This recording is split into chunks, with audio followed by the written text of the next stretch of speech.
Hello everyone and welcome back to exam Marathi academy. तर आजच्या या व्हिडिओत आपण तुमच्या सर्व अपकमिंग एक्झाम्ससाठी मराठी ग्रामरचे क्वेश्चन्स पाहणार आहोत. यात काही प्रिव्हियस इयर क्वेश्चन्ससुद्धा इन्क्लूड आहेत. सो इम्पॉर्टंट व्हिडिओ असणार आहे तुमच्या एक्झामिनेशन पॉईंट ऑफ व्ह्यूने. ठीक आहे, तर स्टार्ट करूया. तू एक गाणे म्हण या वाक्याचे विद्यार्थी वाक्य शोधा. तर तू एक गाणे म्हण कोणतं वाक्य आहे? तर आज्ञा दिले ना, सो आज्ञार्थी वाक्य आहे. आपल्याला विद्यार्थी वाक्य ओळखायचं आहे. विद्यार्थी वाक्यात काय असते? तर वा, वी, वे, व्या असे क्रियापदाला प्रत्यय असतात. विद्यार्थी वाक्यातून कर्तव्य, शक्यता, योग्यता, इच्छा यांचा बोध होतो. बघा ऑप्शन्स. तू एक गाणे म्हणतेस का? प्रश्न विचारला आहे, प्रश्नार्थी वाक्य आहे. तू एकही गाणे म्हणून नकोस. आज्ञा दिले पण नकारार्थी आहे, नकारार्थी आज्ञार्थी येईल ना. वा उत्तम म्हणतेस तू गाणे, उद्गारवाचक चिन्ह आहे, उद्गारार्थी वाक्य आहे. तू एक गाणे म्हणावेस, तर वा, वी, वे, व्या पाहिलं होतं आपण. कर्तव्य, शक्यता, योग्यता, इच्छा दर्शवते. तू एक गाणे म्हणावेस, इच्छा व्यक्त झाले, सो विद्यार्थी. नेक्स्ट पाहूया. अचूक वाक्य रचना कोणती आहे ते शोधा. एखाद्या म्हणीतील अनुभव हा त्या म्हणीचा आत्मा असतो. आत्मा रॉंग आहे. म्हणीतील तला रस्व विलांटी हे सुद्धा रॉंग आहे. एखाद्या म्हणीतील अनुभव लिहिलंय, चुकीचं आहे. म्हणी हेही चुकीचं आहे. एखाद्या म्हणीतील रॉंग आहे, अनुभव लिहिलंय. एखाद्या म्हणीतील अनुभव हा त्या म्हणीचा आत्मा असतो, हे करेक्ट आहे. ठीक आहे, नेक्स्ट पाहूया. रू हा स्वर खालीलपैकी कोणत्या प्रकारचा आहे? औष्ट्य, मूर्धन्य, तालव्य, कंठ्य. तर बघा औष्ट्यमध्ये काय असते? तर ऱ्हस्व उ, दीर्घ उ आणि त्यानंतर प वर्ग येतो. प, फ, ब, भ, म. मूर्धन्यामध्ये काय येईल? तर रू असतो मूर्धन्यामध्ये आणि यामध्ये ट वर्ग येतो. ट, ठ, ड, ढ, ण आणि र, श, ळ. ठीक आहे, लिहून घ्या, हे खूप इम्पॉर्टंट आहे. तालव्य तर ऱ्हस्व ई, दीर्घ ई आणि च वर्ग येतो. च, छ, ज, झ, य आणि श येतो. कंठ्यमध्ये काय येते? तर अ, आ, कंठ्य आणि यामध्ये क वर्ग येतो. क, ख, ग, घ आणि ह येतो. ठीक आहे, तर रू कशात पाहिला? मूर्धन्य, ऑप्शन बी येईल. रूचा उच्चार करताना जिभेचा शेंडा टाळूच्या कडक भागाला स्पर्श करतो, त्यामुळे मूर्धन्य. हे वर्णांच्या उच्चारस्थानानुसार जे वर्गीकरण असते त्यावर सुद्धा खूप वेळा एक्झामला क्वेश्चन विचारण्यात येतो. इम्पॉर्टंट आहे, नोट करून ठेवा आहे. नेक्स्ट पाहूया. गटात न बसणारा वर्ण कोणता? अ, इ, ई, उ. तर अ काय आहे? तर ऱ्हस्व स्वर आहे ना, अ. ई काय आहे? तर ऱ्हस्व आहे. इथे ई काय आहे? तर दीर्घ आहे ना. उ काय आहे? तर ऱ्हस्व आहे, उ. तर काय गटात बसणार नाही? तर दीर्घ, ऑप्शन सी येईल. अ, ई, उ ऱ्हस्व स्वर आहेत, हा ई दीर्घ स्वर आहे. नेक्स्ट पाहूया. कामातून जाणे या वाक्यप्रचाराचा योग्य अर्थ शोधा. काम संपवणे, काम टाळणे, निरुपयोगी होणे, खूप धावपळ होणे. कामातून जाणे तर निरुपयोगी होणे येईल ना, ऑप्शन सी. कामातून जाणे म्हणजे निरुपयोगी होणे. नेक्स्ट पाहूया. कर्मणी प्रयोगात कर्म प्रथम येत असते व वाक्य वर्तमानकाळी असते. काय बरोबर आहे, काय चूक आहे? काय असते कर्मणी प्रयोगात? तर बघा, कर्मणी प्रयोगात कर्माला प्रत्यय नसते, म्हणजेच कर्म प्रथम येत असते ना. आणि जे क्रियापदाचे रूप असते ते कर्माच्या लिंग आणि वचनानुसार बदलते. एक उदाहरण बघूया. रामाने आंबा खाल्ला. रामाने आंबा खाल्ला हे आहे तुमचं कर्मणी प्रयोगाचं वाक्य. कर्म काय आहे? तर आंबा कर्म आहे. कर्म प्रथम येत आहे, प्रत्यय नाही आहे. आणखी काय पाहिलं? तर क्रियापदाचे रूप कर्माच्या लिंग आणि वचनानुसार बदलते. तर आता आंब्याचं वचन चेंज केलं जर आपण, इथे आंब्याचं प्लुरल घेतलं, अनेक वचन घेतलं, आंबे, तर क्रियापद काय होईल? रामाने आंबे खाल्ले होईल ना, क्रियापद बदलेल. आंब्याच्या जागी जर आपण चिंच घेतलं, लिंग चेंज केलं, तर रामाने चिंच खाल्ली, क्रियापद बदलेल. सो हे कर्मणी प्रयोग आहेत. तर बघा, क्रियापद खाल्ला, खाल्ली, खाल्ले जास्त करून हे भूतकाळी असते. बघा ऑप्शन्स. पूर्वार्ध चूक, उत्तरार्ध बरोबर. कर्मणी प्रयोगात कर्म प्रथम येत असते, करेक्ट आहे. वाक्य वर्तमानकाळी असते का? तर बहुतेक करून वाक्य यामध्ये भूतकाळी असते, सो हे इनकरेक्ट आहे, चुकीचं आहे. पूर्वार्ध बरोबर, उत्तरार्ध चूक, ऑप्शन बी येईल तुमचं करेक्ट आन्सर. नेक्स्ट पाहूया. तपाचरण या सामासिक शब्दाचा प्रकार कोणता? इतरेतर, द्वंद्व समास, अव्ययीभाव समास, मध्यमपद लोपी की तत्पुरुष? तपाचरण खूप वेळा एक्झामला विचारण्यात आलेला क्वेश्चन आहे. कोणता समास येईल? तर तपाचरण. विग्रह काय होईल? तर तपाचे आचरण येईल ना. चे म्हणजे तर चा, ची, चे षष्टी विभक्ती. सो षष्टी तत्पुरुष समासाचं हे उदाहरण आहे ना. तत्पुरुष समास येईल ऑप्शन डी. विभक्ती तत्पुरुष समास आहे. द्वंद्व समासामध्ये आपण काय पाहिलं? तर दोन्ही पदे महत्त्वाची असतात. आई वडील, बहीण भाऊ, खरे खोटे, बरे वाईट. अव्ययीभाव समास, तर यातील प्रथम पद महत्त्वाचे असते. आमरण, आजीवन, यथाशक्ती, यथावकाश. मध्यमपद लोपी, तर पुरणपोळी असते ना, मध्यमपद लोपी. मावस भाऊ, पुरणपोळी, साखरभात. मध्यमपद लोपी समास. नेक्स्ट पाहूया. खालीलपैकी उद्गारवाचक वाक्य कोणते? ही इमारत उंच नाही असे कोणी म्हणणार नाही.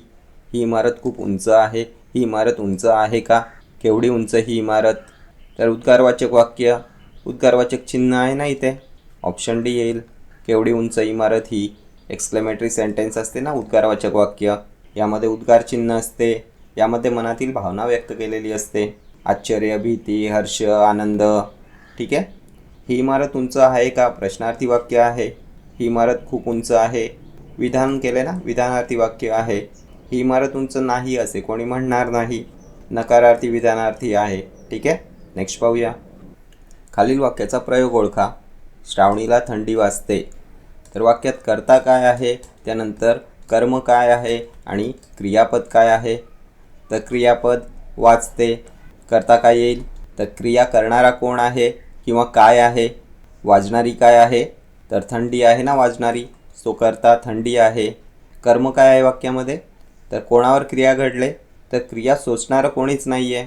क्रिया कर्त्यावरच थांबले, थंडीवरच थांबले ना क्रिया. सो वाक्यात कर्म नाही आहे. आता कर्म नाही आहे म्हणजेच अकर्मक वाक्य आहे, अकर्मक प्रयोग आहे. कर्ता थंडी आहे. थंडीला प्रत्यय आहे का? तर नाही. प्रथम येत आहे ना कर्ता. सो कर्तरी प्रयोग आहे. अकर्मक कर्तरी. ऑप्शन ए येईल. ठीक आहे. नेक्स्ट पाहूया. त्याच्या बोलण्याने आम्हा सर्वांना खूप हसवले या वाक्यातील क्रियापद ओळखा. तर हसवले क्रियापद आहे ना. बोलण्याने, त्याच्या, हसवले. ऑप्शन सी येईल. नेक्स्ट पाहूया. समास ओळखा. कमलनेत्र. विग्रह काय होईल? तर कमला सारखे नेत्र, कमलनेत्र. कमला सारखे नेत्र येईल ना. डोळ्यांची तुलना कमळाच्या फुलाशी केलेली आहे. कमल काय आहे? तर उपमान आहे ना. उपमान. नेत्र उपमेय आहे. नेत्र उपमेय. कमळ तुमचं उपमान आहे. आणि आपण पाहिलं होतं ज्या समासातील दोन्ही पदे एकाच विभक्तीत असतात आणि त्यांच्यातील संबंध उपमान उपमेय असा असतो तेव्हा कर्मधारय समास असतो ना. ऑप्शन डी येईल. नेक्स्ट पाहूया. भुकेमुळे त्याची केविलवाणी स्थिती झाली होती. विशेषण शोधा. भुकेमुळे स्थिती केविलवाणी की झाली? तर विशेषण काय असते? तर नामाबद्दल अधिक माहिती सांगणारा शब्द असतो ना विशेषण. सेंटेन्समध्ये नाम काय आहे? तर भुकेमुळे त्याची केविलवाणी स्थिती झाली होती. स्थिती नाम आहे, नाऊन आहे. तर स्थितीबद्दल अधिक माहिती कोणी सांगितले? कशी स्थिती झाली होती? तर केविलवाणी. सो विशेषण केविलवाणी. Option C. क्रियापद काय येईल वाक्यातील? तर झाली क्रियापद. नेक्स्ट पाहूया. खालील वाक्यातील क्रियाविशेषण अव्यय कोणते? गटागटा पाणी पिऊ नकोस. पाणी गटागटा पिऊ की नकोस? क्रियाविशेषण अव्यय काय असते? तर ॲडवर्ब असते ना क्रियाविशेषण अव्यय. वाक्यातील क्रियापद काय आहे? तर पिऊ नकोस. क्रियाविशेषण अव्यय म्हणजे क्रियेबद्दल विशेष माहिती सांगणारा शब्द. पाणी पिण्याची क्रिया कशी होत आहे? तर गटागटा.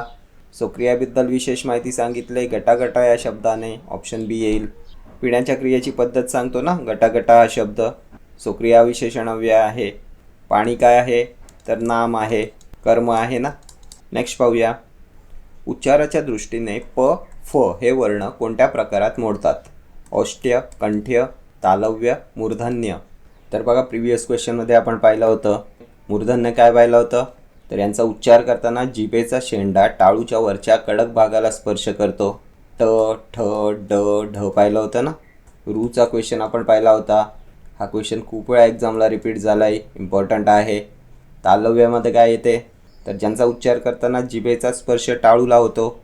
च, छ, ज, झ येतात ना. कंठेमध्ये तर कंठातून उच्चार होतो. काय येईल? क, ख, ग, घ.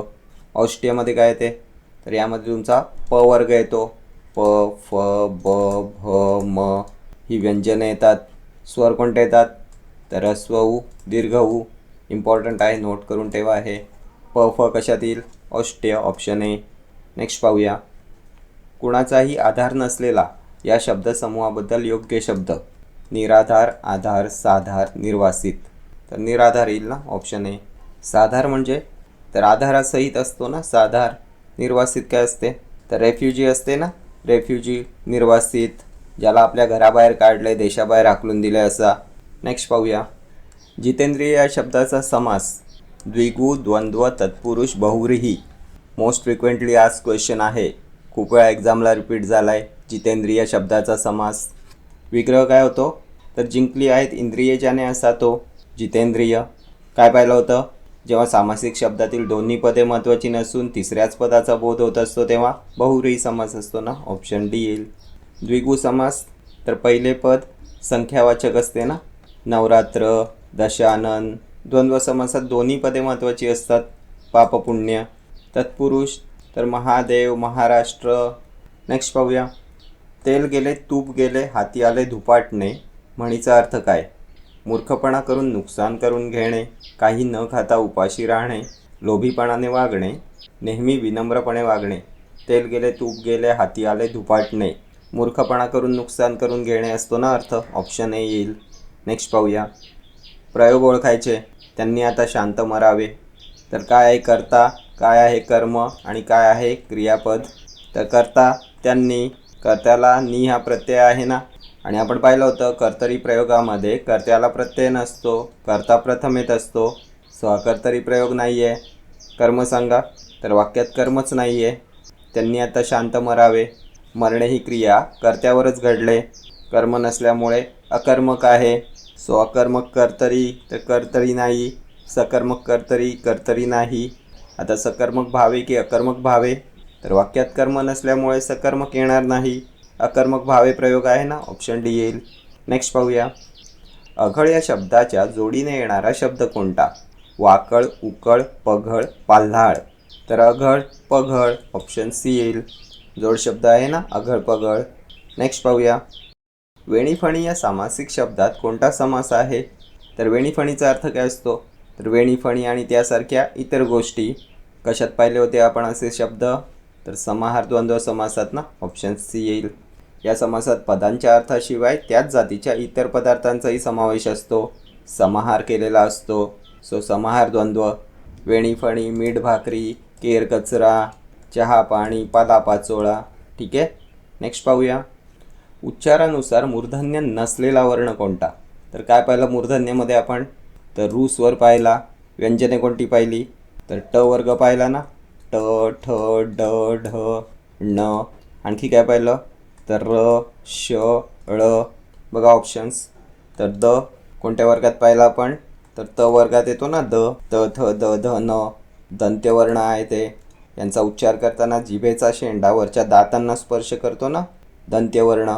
मूर्धन्य नसलेला विचारला आहे, ऑप्शन एच येईल तुमचं करेक्ट आन्सर. र, श, ळ इथे पाहिले ना आपण, मूर्धन्य आहेत. मूर्धन्याचा उच्चार करताना जिभेचा शेंडा टाळूच्या कडक भागाला मूर्धेला स्पर्श करतो, म्हणून मूर्धन्य. ठीक आहे. दंत्यामध्ये जिभेचा शेंडा वरच्या दातांना स्पर्श करतो. हे वर्णांचे उच्चारस्थान खूप जास्त इम्पॉर्टंट आहेत, नेहमी क्वेश्चन विचारण्यात येतो.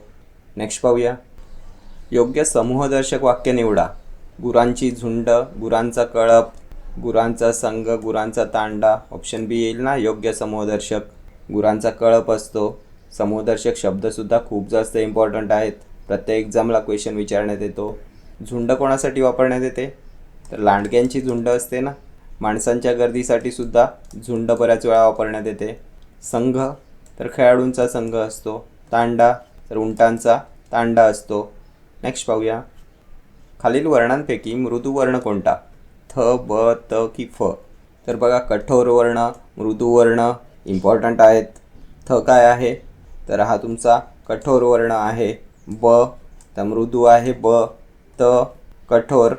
फ तर प, फ कठोर. मृदू येईल तुमचा ब, ऑप्शन बी. नेक्स्ट पाहूया. पाटावर बसून जेवावे. कंसातील शब्दाची जात ओळखा. वर या शब्दाची जात. विशेषण, क्रियापद, उभयान्वयी अव्यय, शब्दयोगी अव्यय. तर पाटावर, पाट नाम आहे त्याला जोडून वर हा शब्द आलाय. काय दर्शवतोय वर हा शब्द? तर पाटावर ठिकाण दर्शवतोय ना. शब्दयोगी अव्यय येईल ना, ऑप्शन डी येईल. उभयान्वयी अव्ययांमध्ये काय येते? तर आणि, पण, परंतु. ठीक आहे. तर हे सर्व क्वेश्चन्स तुमच्या अपकमिंग एक्झाम्ससाठी मोस्ट इम्पॉर्टंट असणार आहेत. यात आत्तापर्यंत TCS अँड IBPSने कंडक्ट केलेल्या एक्झामचे क्वेश्चन्ससुद्धा आहेत. सो इम्पॉर्टंट असणार आहेत तुमच्या एक्झामिनेशन पॉईंट ऑफ व्ह्यूने. ठीक आहे. तर या व्हिडिओत इतकंच. भेटूया नेक्स्ट व्हिडिओमध्ये असेच काही महत्त्वाचे क्वेश्चन्स घेऊन. Till then do like, share, comment and subscribe to my channel. Thank you.